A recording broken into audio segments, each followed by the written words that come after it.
Bismillahirrahmanirrahim. Dear students, Assalamu alaikum. I hope students you are doing good. Chapter number 14, normal distribution was continue. Today lecture number 3 and the topic which I am going to discuss area under the standard normal curve. तो students इसमें मैं find करूँगा probability of an point which will be of a lesson situation. Students आप kindly subscribe to my channel and give your feedback. Let's start a topic area under the standard normal curve in lesson situation. In the contents of this lectures, at the first point, I will discuss the standard normal variate and its function. In the second point, I will discuss the brief introduction about the area under the standard normal curve. Or in the third point, I will discuss an example 14.7. To find the area under the standard normal curve, first of all, students, I will discuss the standard normal variate and its function. Random variable z is a new standard normal variable, that is z equal to x minus mu over sigma. x आपके पास students एक variable है which is a normal variable, normally distributed, having mean mu and your variance sigma. तो आपने x variable को जब mu से deviate किया और sigma पे divide किया, this is the new variable z which measures the deviations of x values from mean in units of standard deviation is called standard normal variable or standardized variable. It has mean 0 and standard deviation 1. The new variable with 0 mean and unit standard deviation, that is E of z equal to 0 and variance of z equal to 1. And we say that the notation z follows normal distribution with 0 mean and unit variance. 0 mean and unit variance के साथ आपका new variable z follows normal distribution, and the equation of the normal curve z is given by y equal to f of z equal to 1 over root 2 pi e की power minus half into z square. तो आपके पास जो normal function था normal distribution का 1 over sigma under root 2 पाई e की power minus 1 by 2x minus mu over sigma का square. तो use यहाँ पे सिग्मा की वैल्यू को 1 यूज किया है, 1 over root 2 pi as it is, और x minus mu over sigma की जगह पे हमने पुट कर दिया है z न्यू वेरिएबल, तो e की power minus half into z square with limit negative infinity to positive infinity. तो नॉर्मल का फंक्शन जो है वो आपके पास z वेरिएबल जो है also follows normal distribution, normal distribution को नॉर्मल कर्व को फॉलो कर रहा है with limit minus infinity to plus infinity, और मीन की वैल्यू जो है वो आपके पास लाई कर रही है बिल्कुल मिडल में और having mean zero, z has mean zero. So this is the standard normal variate and its function. Before discussing the topic area under the standard normal curve, first of all I will discuss the area table. Now students, in this table we have the areas under the standard normal curve और standard normal variable which is denoted by z, और वो आपके पास left side पे vertically given है z के points. z 1 decimal places पे आपके पास left side पे पॉइंट्स गिवन है, और सेकंड पॉइंट जो हम यूज करेंगे वो आपके पास row wise second decimal places पे गिवन होंगे. और यहाँ पे हम लोग एरिया किसी भी पॉइंट पे जब हम एरिया को कैलकुलेट करेंगे तो हमारे पास एरिया गिवन होगा फ्रॉम 0 टू जी कोई भी पॉइंट आप यूज कर सकते हैं. फॉर एग्जांपल अगर मैंने एरिया चेक करना है 2.33 पे, तो आपने लेफ्ट साइड पे वर्टिकली जो है वो आपने चेक करना है 2.3, और इसका जो सेकंड डेसिमल प्लेस है वो आपने चेक करना है रो में 2.33. तो आप यहाँ पे चेक करेंगे 2.33 और this is the value of z, और ये आपके पास यहाँ पे एरिया जो गिवन होगा विच इज 0.4901, यानी 49% एरिया जो है वो आपके पास कवर हो जाएगा 2.33 z वैल्यू पे. और ये आपके पास यहाँ पे z वैल्यू 2.33 होगी टेबल में नॉर्मल कर्व के, और ये आपके पास यहाँ पे एरिया इसको राइट कर सकते हैं जो आपके पास शेडेड एरिया है 0.4901, ये आपके पास 49% एरिया यानी 49% ऑब्जर्वेशंस आपके पास इस पॉइंट पर कवर हो जाती हैं फ्रॉम 0 टू z. तो स्टूडेंट्स यहाँ पे एरिया को फाइंड करने का मेथड यही है कि सबसे पहले आपने z की वैल्यू को कैलकुलेट करना है using the new random variable standard normal variable z equal to x minus mu over sigma को, और देन फिर हम लोग z की वैल्यू को यूज करेंगे, यहाँ से देखेंगे, और यहाँ पे आपने फर्स्ट डेसिमल प्लेस पे आपने लेफ्ट साइड वर्टिकली चेक करना है, और सेकंड डेसिमल प्लेस पे आपने वैल्यू जो है उसको रो वाइज जो है आपने हॉरिजॉन्टली टॉप पे चेक करना है. Then you can find the particular area of that point. Now I will discuss an example 14.7 which is of the less than situation. In this example students मैं discuss करूँगा किसी भी point पे probability which is of the less than a point. In the statement of this example, let x be normally distributed with mean 8 and standard deviation 4.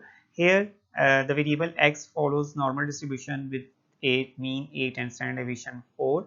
Find the probability of x is less than equal to 3. In the second part, we have to find the probability of x is less than equal to 12. And in the third part, probability of x is less than equal to 8. तो in all points students we have the less than situation, तमाम points पे हम लोग जो है वो less than form use कर रहे हैं, लेस देन एरिया यूज़ करेंगे, लेस किसी भी पॉइंट से लेस एरिया जो है उसको फाइंड करेंगे. और here mean and standard deviation of x values are 8 and 4. Mean को हम लोग डिनोट करेंगे म्यू से, क्योंकि नॉर्मल डिस्ट्रीब्यूशन का मीन जो है वो आपके पास डिनोटेड बाय म्यू, और स्टैंडर्ड डेविएशन को डिनोट करेंगे सिग्मा से, सिग्मा इक्वल टू 4. तो we have the two parameters mu and sigma, और उसकी वैल्यूज गिवन है. और देन फिर हम लोग जो है इसको ट्रांसफॉर्म करेंगे अपने एक्स वेरिएबल्स की वैल्यूज को इन जी न्यू स्टैंडर्ड नॉर्मल वेरिएबल के अंदर, और देन फिर हम लोग जो है एरिया टेबल को यूज करते हुए प्रोबेबिलिटीज को फाइंड करेंगे of the less than situation. First part we have to find the probability of x is less than equal to 3. First of all draw the diagram of the normal curve. x की line students draw करेंगे और एक normal curve सबसे पहले आपने draw करना है. ये normal curve y equals to f of x, और इसमें हम लोग एरिया जो है इसको डिसाइड करेंगे. Total area under the curve is unity, that is the property of the normal distribution, and 50% data lie at the left of the mean, और ये 50% डेटा आपका जो है वो 0.50 left of the mean fall करेगा, mean की value आपकी middle में लाई करेगी, और 50% डेटा जो है to the right of the mean lie करेगा. तो ये आपके पास 0.5 ड्यू टू सिमेट्रिकल डिस्ट्रीब्यूशन, और मीन की वैल्यू आप लोगों ने राइट करनी है बिल्कुल मिडल में विच इज़ 8, और ये आपके पास x की लाइन की इंफॉर्मेशन गिवन है. x का मीन 8 और सिग्मा 4 है. फर्स्ट ऑफ ऑल स्टूडेंट्स आप लोगों ने x वैल्यू 3 जो है इसको ट्रांसफॉर्म करेंगे z में, और देन फिर हम लोग z में जाके अपना एरिया जो है फाइंड करेंगे. तो z equal to x minus mu over sigma, और आपने वैल्यू यूज़ करनी है x की वैल्यू आपके पास 3 है, और आपके पास यहाँ पे z equal to x minus 8 over 4 है. For x equal to 3, x की वैल्यू 3 के लिए z की वैल्यू आपके पास minus 1.25 है. Now draw the line of the z, and z also follows the normal distribution.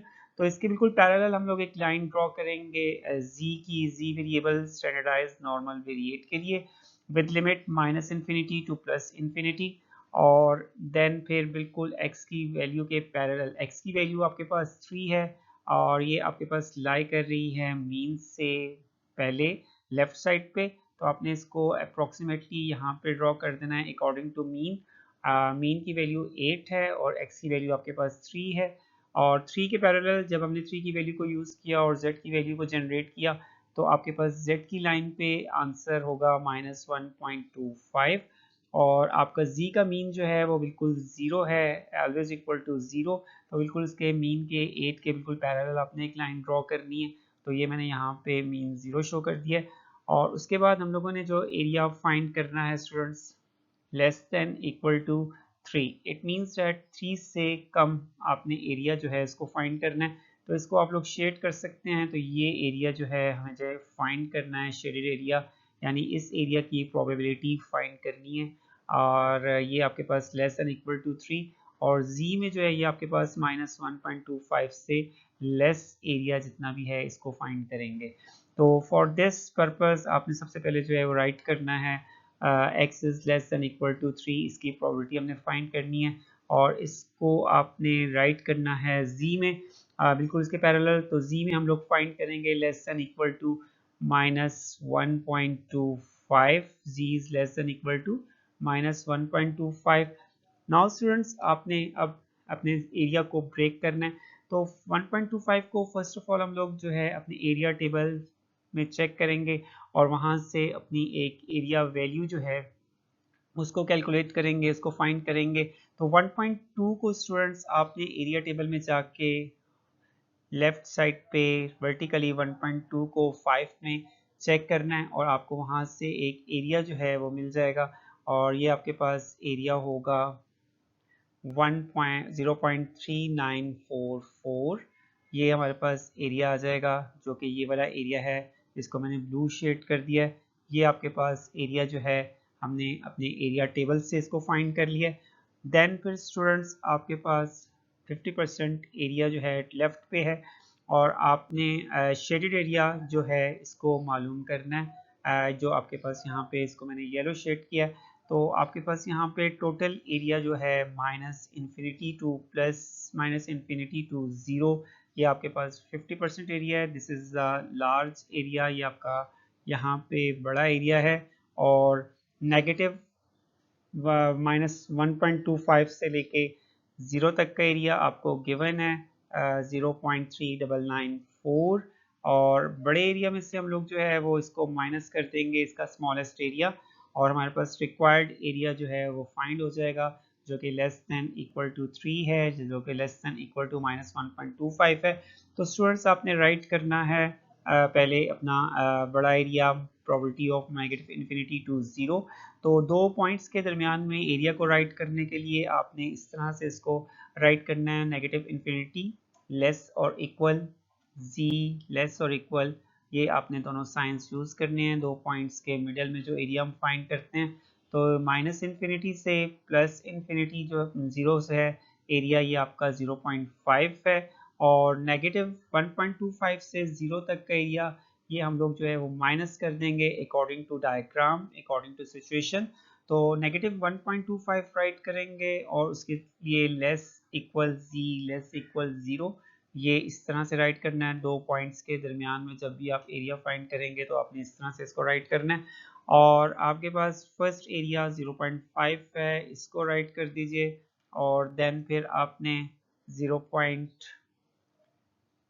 Negative 1.25 से 0 का एरिया जो है वो आपके पास 0.3994 है और इसको माइनस करेंगे तो आपके पास जो है रिक्वायर्ड एरिया आ जाएगा 0.1056। तो ये इट मीन्स डेट कि आपके पास अप्रॉक्सीमेटली 11% एरिया या 11% ऑब्जर्वेशंस जो है वो फॉल कर रही हैं विच इज़ लेस दैन 3। तो इस पैटर्न को स्टूडेंट्स आपने इसको अंडरस्टैंड करना है और सॉल्व करना है।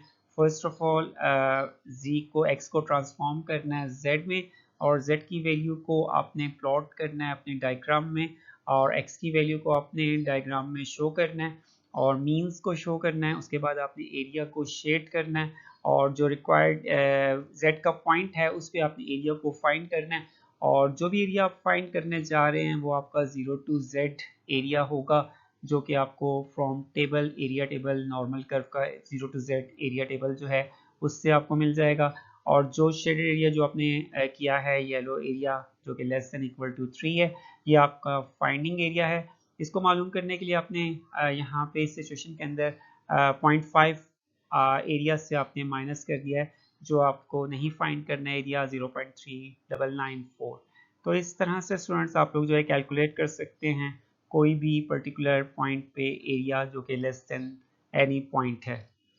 Second part, we have to find the probability of x is less than equal to 12. Here students x value 12 जो है वो lie कर रही है to the right of the mean, तो mean value आपके पास 8 है और 12 को हम write करेंगे to the left of the mean, to the right of the mean और ये आपके पास 12 है और then फिर हम लोग x की वैल्यू को ट्रांसफॉर्म करेंगे z में तो z equal to x minus mu over sigma x minus 8 over 4। For the value of x equal to 12 we have the z value 1.00। तो 1.00 स्टूडेंट्स आपने राइट कर देना है। x की लाइन में आपने 12 को राइट किया है और इसके बिल्कुल पैरेलल जो है आप राइट करेंगे z की वैल्यू 1.00। अपनी z की वैल्यूज को अपने स्टूडेंट्स राइट करना है 2 डेसिमल प्लेसेस तक फॉर द एरिया टेबल और मीन की value which is always equal to 0, z का z आपका स्टैंडर्ड नॉर्मल वेरिएट है जिसका मीन ऑलवेज इक्वल टू 0 है, जिसको मैं ऑलरेडी डिस्कस कर चुका हूँ। मीन की वैल्यू 8 और 50% area to the left of the mean and 50% area to the right of the mean. तो स्टूडेंट्स आपने पैरेलली राइट करना है z is less than equal to 1.00। तो ये भी आपके पास लेस देन टाइप है किसी भी एरिया को कैलकुलेट करने के लिए जिसमें आपके पास x वैल्यू जो है वो टू द राइट है मीन के। तो इसमें आपने सबसे पहले अपने एरिया को शेड करना है और आपने 12 से जो है लेस एरिया फाइंड करना है। तो इट मीन्स डैट कि आपके पास ये सारा एरिया जो है इसको आपने फाइंड करना है, जिसको मैं यहाँ पे येलो से राइट शेड कर रहा हूँ। तो ये एरिया स्टूडेंट्स आपने कंप्लीट एरिया आपने फाइंड करना है। तो मिडल हाफ एरिया जो है वो एज इट इज़ यहाँ पे गिवन है, जो कि आपके पास 0.5 है। और देन फिर आप लोग फ्रॉम एरिया टेबल उससे आप 1.00 से उसको चेक करेंगे और आपने एरिया कैलकुलेट करना है। तो यहाँ पे स्टूडेंट्स आपके पास एरिया आ जाएगा विच इज़ 0.341302 Z वैल्यू आपके पास 1.00 है। तो ये आपके पास 02 Z का एरिया कैलकुलेट कर लिया और देन आपने इसको फाइंड करना है फुल शेडेड एरिया। तो ये आपने 50% area negative infinity to zero आपने राइट करना है, ये आपका 50% एरिया है यहाँ पे। और देन आपके पास 0 to 1.0 ये एरिया अभी हमने इसको फ्रॉम टेबल से कैलकुलेट किया है, 0 to 1.00। और ये आपने राइट करना है 0 less equal Z less equal 1.00 और इसको राइट कर दें एरिया को। और दोनों एरियाज जो हैं स्टूडेंट्स आपने ऐड कर देने हैं और ये फुल एरिया आपके पास आ जाएगा 0.5 एरिया जो है आपके पास नेगेटिव इन्फिनिटी टू ज़ीरो है और 0 से 1.0 0.3413 है। तो आप राइट कर दें नेगेटिव इन्फिनिटी टू 0.5 और 0 से 1 का एरिया 0.3413 है। इन दोनों को ऐड कर दें तो आपके पास total area 0.8413। It means that कि आपके पास 12 पॉइंट से कम जो है वो 84% आपका डाटा जो है वो कवर हो जाता है। तो ये आपके पास 8.84, इट मीन्स कि आपके पास प्रोबेबिलिटी है, एरिया है जो कि आपके पास कोई भी एक्स का पॉइंट आपको गिवन था उससे लेस हमने एरिया फाइंड कर लिया, which is also the less than situation of any point. In the third part of this questions, we have to find the probability of x is less than equal to 8. This is also the less than situations. First of all students, आप लोग जो है वो diagram को draw करेंगे, normal curve draw करें, 50% area to the left of the mean and 50% area to the right of the mean. Negative infinity to 0 आपके पास 0.5 एरिया है और 0 टू इन्फिनिटी 0.5 एरिया। मीन की वैल्यू आपके पास मिडल में लाई कर रही है 8 और z का मीन जो है वो आपके पास 0 है। और देन फिर आपने x की वैल्यू को ट्रांसफॉर्म करना है z में। तो आपके पास यहाँ पे x की वैल्यू आप पुट कर लें, यूज़ करें 8 और 8 is also the mean of the x values. तो आपके पास z की वैल्यूज जनरेट हो जाएगी 0। तो आपने यहाँ पे राइट कर दिया है 0, ये एज इट इज़ ऑलरेडी जो है यहाँ पे इसको हमने मीन 0 राइट किया हुआ है। तो आपके पास x की वैल्यू अगर 8 है तो आपके पास उसी के ऊपर जो है वैल्यू लाई करेगी और आपके पास z की वैल्यू जो है वो 0 जनरेट होगी। इट मीन्स दैट कि आपके पास शेडेड एरिया जो है वो आपके पास यहाँ पे 8 से कम मीन्स लेस देन 8, यानी 0 से कम आपने एरिया फाइंड करना है। तो ये आपके पास फुल एरिया यहाँ पे ये एरिया होगा जिसको मैंने यहाँ पे शेड कर दिया है। 8 से लेस, इट मीन्स डैट के 0 से लेस एरिया। तो ये आपके पास ऑलरेडी एक 50% एरिया है, इसको आप राइट कर सकते हैं। तो P of x is less than equal to 8 बराबर है probability of z is less than equal to 0। और ये सिंपली आपके पास 0 नेगेटिव इन्फिनिटी टू 0 आप राइट करेंगे और वो 0.5 ही होगा। तो यहाँ पे हम लोग z की वैल्यू जब 0 यूज़ कर रहे हैं तो आपके पास 0 से आपके पास एरिया जो है वो आपके पास ऑलरेडी जो है वो आपके पास 50% एरिया होगा, क्योंकि आपकी x की वैल्यू जो है वो मीन के ऊपर ओवरलैप कर रही है, इसलिए आपके पास जो है वो 50% एरिया होगा। This is also objective type question. अगर आपके x की वैल्यू मीन वैल्यू होगी तो फिर आपके पास एरिया जो भी कवर होगा उससे लेस या उससे अबव वो आपका 50% एरिया होगा। In this lecture, the new variable z, the standard normal variate has been discussed। और इसमें अपने first topic area under the normal curve को डिस्कस किया और इसमें हम लोगों ने लेस देन सिचुएशंस को डिस्कस किया और उसके क्वेश्चंस को सॉल्व किया। और इंशाल्लाह ताला स्टूडेंट्स नेक्स्ट लेक्चर में आपसे मुलाकात होगी नेक्स्ट टॉपिक के साथ। अपना ख्याल रखिएगा और अपना आपने मेरे चैनल को सब्सक्राइब करना है, अपना फीडबैक ज़रूर दें। ओके स्टूडेंट्स, अल्लाह हाफिज़, थैंक यू।